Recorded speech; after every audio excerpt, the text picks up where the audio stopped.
Recent டேஸ்ல வந்து நிறைய இந்த அடோலசென்ட் குழந்தைங்க சின்ன சின்ன குழந்தைங்களை வந்து பாலியல் கற்பழிப்பு கொடுத்துட்றாங்க. இதை வந்து நீங்க கண்டுபிடிக்க முடியுமா சார் ஜாதகத்துல? சொந்தக்காரங்களுக்குள்ள பெண் குழந்தைகள் ஆண் குழந்தைகள்னு சொல்லி எல்லாருமே என்ன செய்யறாங்க, அபியூஸுக்கு ஆளாக்கப்பட்டுக்கிட்டே இருக்கிறாங்க. இது எல்லாத்துக்கும் காரணம் ஒரு ஜாதகத்துல கூடிய குரு சந்திரன் தான். சொந்த சகோதரர்கள் 3 பேரும் என்ன மாறி மாறி டிஸ்டர்ப் பண்ணிட்டே இருந்தாங்க. நான் கல்யாணம் பண்ணதுக்கு அப்புறமா தான் எனக்கு ரிலாக்ஸ் இருந்துச்சு. ஆனால் விதி என்ன செய்யணும், அந்த குருச்சந்திரன் இருக்கவங்களுடைய தாய் தந்தையர்கிட்ட அந்த குழந்தை ஒட்டாது. ஏன்னா தாய் தந்தை வேற ஒரு பிஸி ஷெட்யூலில் இருப்பாங்க. எனக்கு தெரிஞ்ச ஒருத்தவங்க 2 பேர் காரில் போயிட்டே பேசுகிறாங்க. என்னடா பையன் இந்த ஹாஸ்டலில் இருக்கிறான், பொண்ணு இந்த ஹாஸ்டலில் இருக்குது, எதுக்குன்னா நாங்கள் ஜாலியாக இருக்கிறது தாங்க கல்யாணம் பண்ணோம், பிள்ளைகளை வச்சுட்டாங்க என்ன பண்ணுறோன்னு கேட்குறாங்க. ஒரு லைஃபா சார் அது? சரி, அவங்களுக்கு அது லைஃபாக தெரியுதுங்க, அதான் அவங்களுக்கு லைஃபாக தெரியுது, அவங்களுக்கு அது என்ஜாய் பண்ணுறாங்க.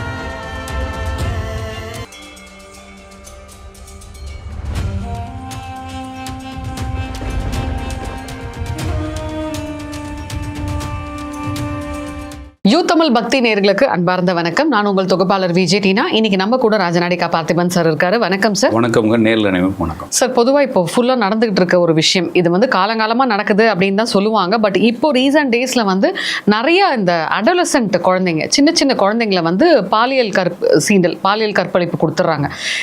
இதை வந்து நீங்கள் கண்டுபிடிக்க முடியுமா சார் ஜாதகத்தில்? இது ஜாதகத்தில் கண்டுபிடிக்கிறதுங்கிறது வந்துங்க, யார் ஆட்படுவாங்க, இதுக்கு உட்படுவாங்க அப்படின்னு நீங்கள். ஆமாங்க சார். இது பொதுவாக நீங்கள் ஏதோ ஒரு 32 பேர் 40 பேர் 10 பேர் 12 பேர் சேர்ந்து ஒரு பொண்ணையோ குழந்தையோ டிஸ்டர்ப் பண்ணுறதுலாம் வந்து அப்பப்போ பார்க்குறப்ப அப்பப்போ டெம்ப்ட் ஆகுது, டென்ஷன் ஆகுது, இது மாதிரி நம்ம பேசுகிறோமே தவிர. ஆனால் ஊரில் உலகத்தில் சொந்தக்காரங்களுக்குள்ள பெண் குழந்தைகள் ஆண் குழந்தைகள்னு சொல்லி எல்லாருமே என்ன செய்கிறாங்க, ஏதோ ஒரு அபியூஸுக்கு ஆளாக்கப்பட்டுக்கிட்டே இருக்கிறாங்க. இதில் வந்து குழந்தைகள் வந்து நிறைய குழந்தைகள் வந்து சொந்தக்காரங்கனால தான் அபியூஸ் ஆகுது. ஓகேங்களா? அப்போ வீட்டில் இருக்கக்கூடிய வயசானதுங்க, கல்யாணம் ஆகாத வயசில் இருக்கக்கூடியது, கல்யாணம் ஒரு 35-36 வயசில் இருக்கக்கூடிய பசங்க. எனக்கு தெரிஞ்ச ஒரு பொண்ணு வந்து ஜாதகம் பார்க்குது. அந்த பொண்ணு எனக்கு ஸ்டேட்மெண்ட் கொடுத்தது வந்து, என்னுடைய சகோதரர்களே என்னை வந்து தொடர்ந்து டிஸ்டர்ப் பண்ணியிருக்காங்க. 3 சகோதரர்கள் எனக்கு சொந்த அண்ணன் தம்பிங்க, எல்லாரும் ஒரே இடத்துல படுப்போம். அண்ணன் தம்பிகளோட படுக்க வைக்கிறது எப்படி, அம்மா அப்பா அது யதார்த்தமாக. ஆனால் இவனுக்கு எங்கேயோ வேறு இடத்துலையே பார்த்துட்டு வந்து வேற எங்கேயோ பேசிட்டு இவனுக்குள்ள அதை வெளிப்படுத்த தெரியாமல் ஒரே இடத்துல படுக்கிறப்ப ஏதோ பண்ணி சொந்த சகோதரர்கள் 3 பேரும் என்ன மாறி மாறி டிஸ்டர்ப் பண்ணிகிட்டே இருந்தாங்க. நான் கல்யாணம் பண்ணதுக்கு அப்புறமா தான் எனக்கு ரிலாக்ஸ் இருந்துச்சு. இதை நான் வெளியே கூட சொல்ல தெரியாமல் இருந்திருக்கேன்னு எனக்கு நிறைய லேடிஸ் ஜாதகம் பார்க்க வரப்போ பர்சனலாக பேசுவாங்க. அதுக்கப்புறம் இன்னொரு விஷயம், எனக்கு தெரிஞ்ச ஒரு 2-3 பொண்ணுகள்கிட்ட நான் விசாரிச்சிருக்கிறேன். அந்த பொண்ணுங்களும் ஓப்பனாக பேசிக்கிறாங்க. நிறைய பேர் பேசுகிறப்ப ஒரு அப்யூஸ் ஆகுதுங்க. பஸ்ஸில் போகும்போது பின்னால் சீட்டில் இருக்கிறவனோ முன்னால் சீட்டில் இருக்கிறவனோ, நான் சொல்கிறது வயசானவங்களை விட்டுருங்க, வயசானவங்கள டிஸ்டர்ப் பண்ணுறதுங்கிறது அது வேறு. அது 2 பேர் உடன்பட்டு செய்கிறாங்க, இல்லைன்னா செய்யாமல் போகிறாங்க. குழந்தைகளை போய் நோன்றப்ப அந்த குழந்தைய டிஸ்டர்ப் பண்ணுறான். அந்த குழந்தை வந்து யார்கிட்ட சொல்லும்? அப்பா அம்மா கிட்ட தான் சொல்லும். அம்மாட்ட சொல்லும். அப்பாட்ட சொல்கிறது கூட கொஞ்சம் பயப்படலாம். அம்மாட்ட சொல்லுதுன்னு வச்சுக்கோங்களேன். அம்மா என்ன செய்வாங்க, எடுத்தோன்னே சத்துன்னு அந்த பிள்ளைய ஒரு 2 போடு போடுவாங்க, நீ அங்கே என்ன பண்ணன்னு கேட்பாங்க. அப்போ இந்த பயம் வந்து என்ன ஆயிடுது அப்படின்னா, தன்னை வெளிப்படுத்தவோ இல்லைன்னா தன்னை ஏதோ டிஸ்டர்ப் பண்ணுறாங்கன்னு பேரண்ட்ஸ்கிட்டையோ இல்லை யார்கிட்டையோ சொல்கிறதுக்கு அந்த பிள்ளைக்கு என்ன ஆயிடுதுங்க, பயம் வந்துடுது. அடி விழுகுதோ இல்லையோ அம்மா நம்மளை அடிப்பாங்கன்ற ஒரு பயம். அதுக்கப்புறமா நம்மளும் அதில் உடன்பட்டுட்டோம், நம்மளும் அதில் ஏதோ ஒரு வகையில் நம்ம டிஸ்டர்ப் ஆகிட்டோம், நம்ம இதாகிட்டோன்ற ஒரு பயம் எல்லா பிள்ளைகளுக்கு இருக்குது. அப்போ இதனாலேயே வந்து நிறைய துன்புறுத்தல்கள் வெளியே சொல்லப்படுறது இல்லை. அதிலே சொந்தக்காரங்களாக இருந்துட்டாங்கன்னா சொன்னானா அடிப்பேன் அப்படின்ற மாதிரி. இப்போ லேட்டஸ்ட்டாக தமிழ்நாட்டிலே எங்கேயோ வந்து ஒரு குழந்தைக்கு, பீகார்காரன் வந்து ஏதோ குழந்தைக்கு வாங்கி கொடுத்து, சின்ன குழந்தை 3 வயசு குழந்தைய ஏதோ போட்டிருந்தாங்க. ரொம்ப கொடுமை சார். அது குழந்தைய என்ன பண்ணான்னு தெரியல. ஓகேங்களா? அப்போ இதெல்லாம் எப்படி நடக்குதுன்னா, ஒன்று போதையில் இருக்கிறவனுக்கு தான் அந்த சிந்தனை வருது. ஓகேங்களா? அப்போ போதையில் இருக்க போய் தான் செய்வான். அவனுக்கு என்ன கொடூரமான சிந்தனை இருந்தாலும் போதையில் இருக்கிறவன் செய்கிறான். நான் சொல்கிறது, நீங்கள் சொல்லக்கூடிய அப்யூஸ் பண்ணி ஆளை டேமேஜ் பண்ணக்கூடிய கேரக்டர்லாம் போதையில் செய்கிறது. ஆனால் குழந்தைகளை தொடர்ந்து ஏதாச்சும் ஒரு டிஸ்டர்ப்லேயே வச்சுக்கிட்டே இருக்கிறது, இல்லைன்னா அதை கண்டினியூவாக பண்ணுறது. கொஞ்ச நாள் கழிச்சு குழந்தைகள் என்ன ஆயிடுதுங்க, அதுகளும் இம்யூன் ஆயிடுதுங்க, பாவம், அதுகளும் ரெடி ஆயிடுதுங்க. ஏன்னா குழந்தைகளுக்கு என்ன தெரியும், அது தொடர்ந்து ரெகுலராக அதில் இதாகிறப்ப அவங்களுக்குள்ள ஒரு ரிலேஷன். எனக்கு தெரிஞ்சு நிறைய பேர் குழந்தைகள் கொஞ்ச நாள் போக போக அதை வந்து அவங்க விரும்ப ஆரம்பிச்சிடுறாங்க பிள்ளைகளும். ஏன்னா அவங்களுக்கும் தெரியாது, அவங்களுக்கு புதுசாக இருக்குல்ல லைஃபு, அவங்களுக்கு ஏதோ ஒன்று தனியாக எதுவுமே இல்லாமல் ஒரு பர்சனலாக ஒரு லைஃப், தனக்குன்னு ஒரு லைஃப் அவங்க வாழ்கிறாங்கன்றப்ப அவங்களுக்கு அது ஒரு தனி ஃபீல் கொடுக்குறப்ப இந்த மாதிரி விஷயங்களும் நடக்குது. அப்போ 2 விஷயமா பிரிச்சுக்கலாம். ஒன்று, உறவுகளுக்குள்ளேயோ அல்லது வாழ்விடத்துலையோ அந்த குழந்தைகளுக்கு ஆரம்பத்தில் பிடிக்காமல் அதுக்கப்புறம் வெளியே சொல்ல முடியாமல் அதுக்கப்புறம் அவங்களாவே நிறைய பேருக்கு எனக்கு தெரிஞ்சு கொஞ்ச நாளைக்கு அவங்க வந்து என்ன செய்வாங்கன்னா, வெறுப்பா இல்லைன்னா திட்டுவாங்க, அடிப்பாங்க, பயமாக இருக்குன்னு சொல்கிறதும், கொஞ்ச நாள் போக போக அதை அவங்களே அடாப்ட் பண்ணிக்கிறதும் புரிஞ்சுக்கிறதும் அதை தொடர்ந்து இவங்களாவே தொடர்ந்து முன்னெடுத்து செல்றதுக்கு மாற அந்த குணங்கள் வந்துடுது, குழந்தைகளுக்கு வந்துடுது, அவங்களும் அதை கண்டினியூ பண்ணாங்க. இதுதான் குடும்பத்துக்குள்ள நடக்கக்கூடிய விஷயங்கள். இது குடும்பத்துக்குள்ள குழந்தைகளுக்கு மட்டும் இல்லை, பெரிய பொம்பளைகளுக்கு நடக்குது. ஆண் குழந்தைகளுக்குல பெரிய ஆம்பளைகளுக்குமே இந்த விஷயம் நடக்கத்தான் செய்யுது இல்லைங்களா? ஜென்ஸ் கூட நிறைய ஆண் பிள்ளைகள் நிறைய பாதிக்கப்படுறாங்க. ஏன்னா வீட்டில் லேடிஸுக்கு வேலைக்கு போகாமல் வீடு இருக்குல்ல, அதுக்கு போட்டு சின்ன பசங்களை போட்டு டார்ச்சர் பண்ணுறது, இந்த மாதிரி வேலைகள் செய்கிறாங்க. இது வந்து வெளியே தெரியாமல், தெரிஞ்சும் தெரியாமல், நிறைய குடும்பங்களில் தெரியலாம், தெரிஞ்சோன்னே இந்த பிள்ளைக்கு வேறு எங்கேயாச்சும் கல்யாணம் பண்ணி வச்சுட்டு வேறு ஷிஃப்ட் பண்ணி விட்டுறது, இந்த மாதிரி பண்ணுறாங்க. இந்த மாதிரி விஷயங்கள் வந்து நம்மளால் என்ன செய்ய முடியாதுங்க. எத்தனை சிங்கப்பெண் படை கொண்டு வந்தாலும் உங்களால் என்ன, ஏன்னா வீட்டில் வெளியவே தெரியலையே. எனக்கு தெரிஞ்ச ஜாதகம் பார்க்குறப்ப நிறைய பேர்கிட்ட கேட்குறப்ப அவங்க ஆமாம் எனக்கு இருந்துச்சு, ஆனால் நான் இது வரைக்கும் சொன்னதில்லை, எனக்கு யாருக்குமே தெரியாது, இது எங்களோட வந்துச்சு, அப்படியே எங்களோட போயிடுச்சு. எங்கள் ரொம்ப ரிலேஷன் ரொம்ப தெரிஞ்சவங்க தான் என்ன டிஸ்டர்ப் பண்ணிக்கிட்டு இருந்தாங்க, வீட்டில் இருந்தவங்களே டிஸ்டர்ப் பண்ணிக்கிட்டு இருந்தாங்க. ரெகுலராக அது என்ன டிஸ்டர்ப் பண்ணுவாங்க. கொஞ்ச நாள் அப்படியே இருந்துச்சு, அப்புறம் வெளியே போனதுக்கப்புறம் அது எங்களுக்கு மாறிடுச்சு, இது எங்கேயுமே நாங்கள் வெளிப்படுத்தலைன்ற மாதிரி நிறைய கிளைண்ட் இருக்காங்க. அப்போ இது தொடர்ந்து நடக்குது, ஊரெல்லாம் நடக்குது. இதை நம்மளால் என்ன செய்ய முடியாதுங்க, அவாய்ட் பண்ண முடியாது, கண்டுபிடிக்க முடியாது. இது சொசைட்டியினுடைய பிரச்சனை. இது வந்து என்னென்னா நம்மளுக்கு குழந்தைகளுக்கு அது சரியான பாடம் புகட்டுறதா, இல்லைன்னா அந்த பாலியல் கல்வி எடுத்தாலும், இது பாலியல் கல்வி எடுத்தால் எப்படி சரியாகும்? அந்த பொண்ணு எப்படி, எனக்கு தெரிஞ்சு ஒரு வீடியோ போட்டாங்க, ஒரு பொண்ணு வந்து ஒரு வயசான தாத்தாவோட ஃப்ரெண்ட்ஷிப் இருக்குது, அது சிசிடிவியில் பார்க்குறாங்க, இந்த பொண்ணு விரும்பி தான் போகுது, சின்ன குழந்தை. நான் சொல்கிறது புரிஞ்சுக்கிட்டீங்களா? இந்த தாத்தா வந்து ஏதோ கூப்பிடுறாரு, சிக்னல் கொடுக்குறாரு, அந்த பொண்ணு எல்லாத்தையும் பார்த்துட்டு போகுது. அப்போ என்னன்னா அது ஆரம்பத்தில் அந்த தாத்தா டிஸ்டர்ப் பண்ணியிருப்பாரு, பழக அந்த பொண்ணு என்ன பண்ணிடுச்சுன்னா அந்த பொண்ணுக்கு இது தேவைப்படுற மாதிரி.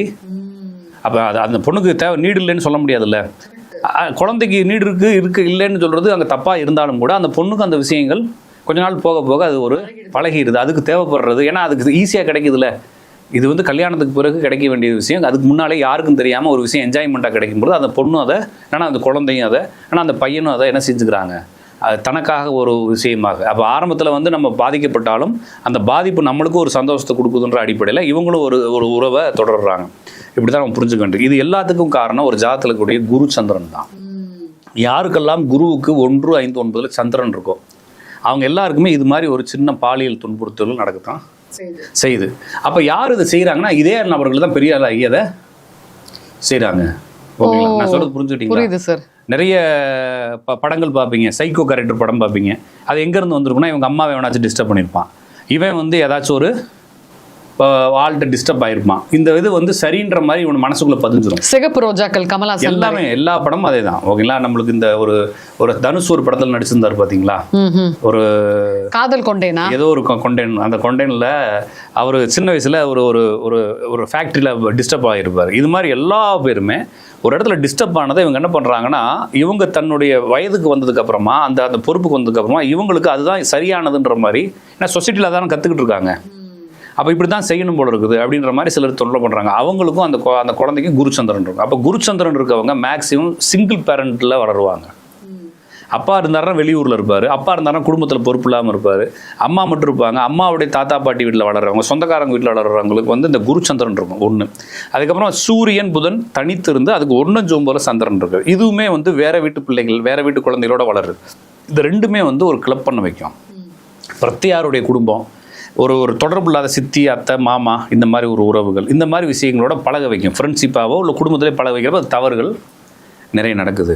எனக்கு தெரிஞ்சு நிறைய குடும்பங்களில் தான் இந்த பிரச்சனைகள் இருக்குது. ஆனால் எல்லாரும் ஜாதகம் பார்க்குறப்ப பர்சனலாக பேசுகிறப்ப சில விஷயங்கள் என்கிட்ட சொல்லுவாங்களே தவிர அதுக்கு மேலே அதை அவங்க பேசுகிறதுக்கு விருப்பப்படலை. அவங்க ஒரு மாதிரி அதை பேசுகிறப்ப அவங்க கில்ட்டியாக ஃபீல் ஆகுறாங்க. ஏன்னா இது ஆரம்பத்தில் அவங்க டிஸ்டர்ப் ஆயிருந்தால் கூட பிற்காலத்தில் அவங்களும் அதை கண்டினியூ பண்ணிக்கிறாங்க ஏதோ ஒரு காரணத்தினால. அது சொல்ல முடியாமையோ ஏன்னா திருப்பி ரிப்பீட்டாக நிறைய இது பார்க்குறோம்ல, பேட்டிகள்லாம் பார்க்குறோம் இல்லைங்களா, திருப்பி ரிப்பீட்டாக அவன் வந்து டிஸ்டர்ப் பண்ணுறப்ப கொஞ்ச நாள் கழிச்சு இவங்களும் அதை கேஷுவலாக எடுத்துக்கிறாங்க. அப்படிங்கிறப்ப அதுதான் இந்த மாதிரி நீங்கள் சமீபத்தில் செய்திகள் வர்றது, ஒரு 10 பேர் சேர்ந்து கேங் ரேப் பண்ணுறது, இது வந்து போதையினால் நடக்கக்கூடிய விஷயம்தான். போதையினால் நடக்கிறது. அதுக்கப்புறமா வந்து ஒரு குரூப்பாக ஒரு 10 பேர் சேர்ந்துட்டு நம்ம இதை செய்யலாம் அப்படின்னு சொல்லி போதையில் ஒரு முடிவு எடுக்கிறது. அதுக்கப்புறமா ஏதாச்சும் ஒரு தப்பை ஆரம்பிச்சிருப்பாங்க, அந்த ஆரம்பித்த தப்பை கம்ப்ளீட்டாக முடிக்கிறதுக்காக இந்த போதையில் செய்யக்கூடிய விஷயம் தான் இந்த கேங் ரேப் அப்படிங்கிறது. வந்து இது சரி பண்ணுறது அரசாங்கத்தினுடைய கடமை. ஏன்னா இது வந்து போதையை எப்படி கட்டுப்படுத்துறது, ஏன்னா போதை போகிறப்ப தான் இவனுக்கு புத்தியே மழுங்குது. அது வரைக்கும் பயந்துட்டு தான் இருப்பான் சொசைட்டியில். இவன் போதைக்கு போகிறப்ப தான் இவன் வந்து ஒரு லிமிட்டான ஒரு திருடலாம் அல்லது காசுகளை பறிக்கலாம். இது மாதிரி சில ஒரு பொண்ணை, ஒரு குழந்தைய ரேப் பண்ணுறது அப்படிங்கிற அளவுக்கு இவனுடைய புத்தி மழுங்குறது காரணம் அந்த போதை தான். அந்த போதையை கட்டுப்படுத்துறது யார் தனி நபர்னால முடியாது. அப்போ அரசுக்கான கடமை இது. அப்போ போதையில் பண்ணாலும் எதில் பண்ணாலும் ஒரு குழந்தைய டிஸ்டர்ப் பண்ணுறது, இல்லைனா குழந்தைகளை டிஸ்டர்ப் ஆகுறது, குழந்தையாக இருந்து டிஸ்டர்ப் ஆகுறது, இது எல்லாத்துக்கும் காரணம் குரு சந்திரன் தான். இதை வந்து குரு சந்திரனை கஜகேசரி யோகம்லாம் சொல்கிறாங்க அவங்களாம். ஆனால் வந்து இந்த குரு சந்திரன் வந்து ஏதோ ஒரு வகையில் தாழ்வு மனப்பான்பில் போய் மாட்டிக்கிறது. ஏதோ ஒரு குற்ற உணர்வு நம்மளுக்குள்ளே இருந்துகிட்டே இருக்கும், நம்ம வெளியே சொல்ல முடியாது. ஏதோ ஒரு டிஸ்டர்ப் மனசுக்குள்ளே ஓடிக்கிட்டே இருக்கும், வருடல் இருந்தே இருக்கும், வெளியே சொன்னால் நெருடலாக இருக்கும். இதை எப்படி வெளியே சொல்ல முடியும்? Inferiority complexes. ஆமாம், என்ன எல்லா காம்ப்ளெக்ஸ் அந்த காம்ப்ளெக்ஸ் எப்படி வருது உங்களுக்கு? ஏதோ ஒரு பாதிப்புனால தான் வருது. அப்போ குருச்சந்திரன் இருக்கவங்களுக்கு ஏதோ ஒரு வகையில் ஏதாவது ஒரு டிஸ்டர்பன்ஸு வரும். இதை வந்து நம்ம எப்படி எடுத்துக்கிறது, எப்படி புரிஞ்சுக்கிறது?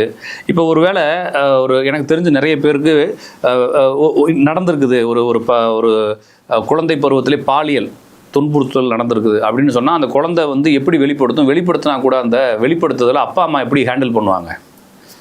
நான் சொல்கிறது புரிஞ்சு, அந்த அப்பா அம்மா எப்படி ஹேண்டில் பண்ணுவாங்க? வீட்டிலே ஒருத்தன் இருக்கிறான், அவன் டிஸ்டர்ப் பண்ணிட்டான்றப்ப அவனை வீட்டுக்குள்ளே வச்சு அடித்து என்னடா பண்ண பிள்ளை அவனை நம்பி விட்டு போனால் இப்படியாடா செய்வான்றப்ப அவன் வந்து அமைதியாக உட்காந்துருப்பான். அடி வாங்கிட்டு சில பேர் வீட்டில் கண்டு காணாமே இருப்பாங்க. அடி வாங்கிட்டு அமைதியாக இருப்பான். கொஞ்ச நாள் போயிட்டு அவன் என்ன பண்ணுவான்னா வெளியே போயிட்டு கரெக்ட் பண்ணுவான். புரிஞ்சுக்கிட்டீங்களா நான் சொல்கிறது? எப்படியோ அந்த இடத்துல டிஸ்டர்ப் ஆகிடுச்சுன்னா கொஞ்ச நாள் கழிச்சு பிள்ளைக்கு என்ன பண்ணிடுதுங்க? எனக்கு தெரிஞ்சு ஒரு அம்மா ஃபோன் பண்ணாங்க எனக்கு. என்னுடைய பொண்ணுக்கு வந்து ரொம்ப வயசு மூத்தவரோட ஃப்ரெண்ட்ஷிப்பு. இப்போ எப்போ இருந்துச்சுன்னா இது 18 வயசுக்கு முன்னால், மேஜர் ஆகிறதுக்கு முன்னாலே இருந்திருக்குது. ஆனால் இப்போ அவன் கல்யாணம் பண்ணிட்டான் என் பொண்ணை.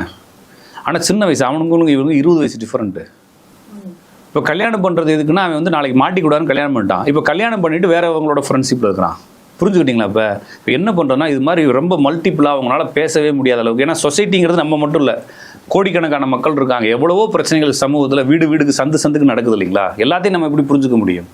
அப்போ ஒவ்வொருத்தனும் ஒவ்வொரு மாதிரி பிரச்சனை, ஒவ்வொரு மாதிரி தேவைகள். நிறைய பேருக்கு கல்யாணம் ஆகிறதே இல்லை. நிறைய பேர் ஒரு 40-50 வயசு இருக்கிறவங்களாம் இருக்கிறாங்க கல்யாணம் ஆகாமல். அதுக்குன்னு 50 வயசு கல்யாணம் ஆகாதவங்களுக்குலாம் அந்த உணர்வு வரணும்னு அவசியம் இல்லை. அவங்க ஒரு மாதிரி இந்த மாதிரி ஒரு தேவையில்லாத ஒரு குடும்பத்தில் ஒரு குழந்தைய பொறுப்பை ஒப்படைக்கிறவங்கள்ட்ட இது மாதிரி குறுக்கு புத்தி அவனுக்கு இருக்குது. அவனுக்கு ஆல்ரெடி இந்த மாதிரி ஒரு இது இருக்குன்னா அபிப்பிராயம் என்ன செஞ்சுருப்பாங்க? அவ்வளோதான். ட்ரை பண்ணி பார்க்குறப்ப குழந்தைய என்ன செய்யும்? மாட்டிக்கும். அப்போ குழந்தைகளை ட்ரை பண்ணுறப்ப இது அப்படி தொடருது. அப்போ குரு சந்திரனும் சூரியன் புதன் சந்திரனும் தான் இந்த மாதிரி விஷயங்களுக்கு. சூரியன் புதன் சந்திரன்கிறது வந்து இது வந்து வேறு வீட்டில் போய் மாட்டிக்கிறதுனால நடக்கிறது. இந்த குரு சந்திரன் வந்து தாழ்வு மனப்பான்மை ஏற்படுத்துவதற்காக, இந்த மாதிரி அவமான உணர்வுகளை ஏற்படுத்துறதுக்காக நடக்கும். இப்போ இந்த குரு சந்திரன் இருக்கவங்க அப்போ என்ன செய்யலாம்னா, இதை எப்படி சரி பண்ணுறதுன்னா, உங்களுடைய குழந்தைகள் ஜாதகத்தில் குருவுக்கு 1, 5, 9 சந்திரன் இருந்தால் அந்த குழந்தைகளுடைய நடவடிக்கைகள், அந்த குழந்தை யார்கிட்டயாச்சும் தப்பாக பேசுதா, அப்போ அந்த குழந்தைகளை நான் என்ன செய்யலாம்னா அடிக்கடி அந்த குழந்தைகள்ட்ட கண்காணிக்கிறதும் பாவம். அந்த குழந்தைகள் கொஞ்சம் அப்படியே ஃப்ரெண்ட்லியா நல்லா மனம் விட்டு பேசுறது. யாராச்சும் இது மாதிரி தவறுகள் செய்யறாங்களா, இப்படிலாம் ஒருத்தவங்க செய்வாங்க சமூகத்துல, சொசைட்டில இப்படிலாம் ஆளுங்க இருக்கானுங்க அப்படின்னா நான் என்கிட்ட வந்து சொல்லிடுறேன், நான் தப்பா நினைக்க மாட்டேன் அப்படின்னு குழந்தைகள்கிட்ட ஃப்ரெண்ட்லியா பேசுறேன். அந்த குழந்தைகள் ஏதாச்சும் நடந்தா அப்பா அம்மாட்ட சொல்லணுன்ற ஒரு உணர்வை ஏற்படுத்துறது. இந்த மாதிரி விஷயங்களை செஞ்சுக்கிட்டாங்கன்னா அந்த குருச்சந்திரன் தன்மைகள் கொஞ்சம் குறையும். ஆனால் விதி என்ன செய்யணும்னா, அந்த குருச்சந்திரன் இருக்கவங்களுடைய தாய் தந்தையர்கிட்ட அந்த குழந்தை ஒட்டாது. ஏன்னா தாய் தந்தை வேற ஒரு பிஸி ஷெட்யூலில் இருப்பாங்க. எனக்கு தெரிஞ்ச ஒருத்தவங்க 2 பேர் காரில் போயிட்டே பேசுகிறாங்க. என்னடா பையன் இந்த ஹாஸ்டலில் இருக்கிறான், பொண்ணு இந்த ஹாஸ்டலுக்கு, எதுக்குன்னா நாங்கள் ஜாலியாக இருக்கிறது தாங்க கல்யாணம் பண்ணோம், பிள்ளைகளை வச்சுட்டாங்க என்ன பண்ணுறோன்னு கேட்குறாங்க. இப்போ இந்த மாதிரி குழந்தை இந்த அப்பா அம்மா குருச்சந்திரன் தான் என்ன செய்ய போகிறான்? ஒன்றும் சொல்ல முடியாது. ஆமாம், பசங்க வளர்ந்து அவங்களாம் ரெடி ஆகிக்குவாங்க சார். நாங்கள் வந்து காசு செலவு பண்ணுறோம்லங்கிறாங்க. அவங்க நிம்மதியாக இருக்கணும்னு நினைக்கிறாங்க, தனியாக இருக்கணும். ஒரு லைஃபா சார் அது? சரி, அவங்களுக்கு அது லைஃபாக தெரியுதுங்க, அதான் அவங்களுக்கு லைஃபாக தெரியுது, அவங்களுக்கு அது என்ஜாய் பண்ணுறாங்க, அவ்வளோ அப்படின்ற மாதிரி இருக்கிறப்ப இது சொசைட்டியை தான் நம்ம குறை சொல்லணும். சொசைட்டியை குறை சொன்னாலும் தனிநபர்களும் சொசைட்டி தானே, எல்லாரும் சேர்ந்ததான சொசைட்டி. இப்போ இந்த பிரச்சனைகள் இருக்குது. குருச்சந்திரன் இருந்தால் கண்டிப்பாக இந்த சிங்கிள் பேரண்ட், அம்மா மட்டும் வளர்க்குறாங்க இந்த மாதிரி குழந்தைகள், தாத்தா பாட்டி வீட்டில், சித்தி பெரியம்மா வீட்டில் வளர்றது, இந்த மாதிரி குழந்தைகள் மேலே கொஞ்சம் கவனம் வச்சுக்கிறது. கவனம்னா அந்த குழந்தைகள் பாதிப்பு இல்லை, அந்த குழந்தைகள் எங்கேயாச்சும் பாதிக்கப்படுதான்னு பார்த்துக்கிட்டு வரதுனால இந்த பிரச்சனைகளை அவாய்ட் பண்ணிக்கலாம். ஏன் சார் இன்னொன்று இப்போ இந்த மாதிரி சொன்னீங்கல்ல சார், இப்போ சில பெண்கள் வந்து இப்போ மாட்டிக்கிறாங்க, இந்த மாதிரி பிரச்சனையில் மாட்டிக்கிறாங்க. அந்த மாதிரி சில சேடிஸ்ட் கிட்ட மாட்டிப்பாங்க இல்லையா? இந்த சேடிஸ்ட் சைக்கோஸ் எல்லாம் அதே மாதிரி இந்த அனிமல் செக்ஸ் எல்லாம் வைக்கிறாங்கல்ல சார், அதெல்லாம் எப்படி சார்? அது எனக்கு தெரியல, ஏன்னா அவங்க ஜாதகம் நான் பார்த்ததில்ல. சேடிஸ்ட் அப்படிங்கிறது வந்து நீங்கள் சொல்கிறது அந்த ஒரு மாதிரி சைக்கோ மாதிரி நடந்துக்கிட்டு ஆண் பெண் 2 பேர்லேயும் இருக்கிறாங்க. இது வந்து ராகுக்கு இது சந்தியில் இருக்கிறது. குடும்பத்து ஜாதக ரீதியாக இந்த குரு சந்திரன் இணைவு, அதுக்கப்புறம் குரு சுக்கரனோட சேர்ந்துக்கிறாங்க. அப்புறம்னா இவங்களுக்குள்ள ஒற்றுமை இல்லை, இவங்களுக்குள்ள கான்ட்ரவர்சி ஆகுன்றது. செவ்வாய் வக்ரம் பரிவர்த்தனை பெண் ஜாதலையும், சுக்கரன் பரிவர்த்தனை ஆண் ஜாதலையும் இருந்தால் இவங்க 2 பேருக்கு இடையில ஏதோ ஒரு காரணமாக 2 பேரும் சைக்கோ கிடையாது, ஆள் மாற்றி சைக்கோன்னு நினச்சிக்குவாங்கன்ற மாதிரி சொல்லாமே தவிர இது தனியாக பிரிக்க முடியாதுங்க. இது வந்து டிஸ்டர்ப் ஆகாத குரு சந்திரனா நம்ம ஈஸியாக பிரிச்சுக்க முடியும். ஓகே சார், ஸோ நிறைய விஷயங்கள் சொன்னீங்க, மிக்க மகிழ்ச்சி, நன்றி.